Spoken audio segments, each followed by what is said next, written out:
ഇതിന് ഞങ്ങൾ ബിരിയാണി വെക്കാറില്ല. ഇന്നിവിടെ സാമ്പാറും ചോറാ. സാമ്പാറും ചോറാ? നിങ്ങൾ ബക്രീദിന്റെ അന്ന് സാമ്പാറും ചോറൊക്കെ കഴിക്കുവോ? ആടി, ഞങ്ങൾ ബക്രീദിന്റെ അന്ന് സാമ്പാറും ചോറും ഉണ്ടാക്ക. ബക്രീദിന്റെ പിറ്റേ ദിവസമാണ് ബിരിയാണി ഉണ്ടാക്ക. ഓഹോ, അതെയോ? എന്നാ ഞാൻ നാളെ പാത്രം കൊണ്ടുവരാം. അയ്യോടി, ഞങ്ങൾ ഇന്ന് വൈകിട്ട് നാട്ടിക്ക് പോവും. അപ്പൊ ബിരിയാണി തരാൻ പറ്റില്ല. അതെ അതെ, പക്ഷെ അടുത്ത റംസാൻ എന്തായാലും ബിരിയാണി തരാട്ടാ. ഓക്കെ. ഇതന്നെയല്ലേ അവള് കഴിഞ്ഞ ബക്രീദിനും പറഞ്ഞത്.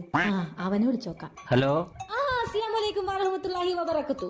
എന്താടി ഹിന്ദിയിലൊക്കെ സംസാരിക്കുന്നത്?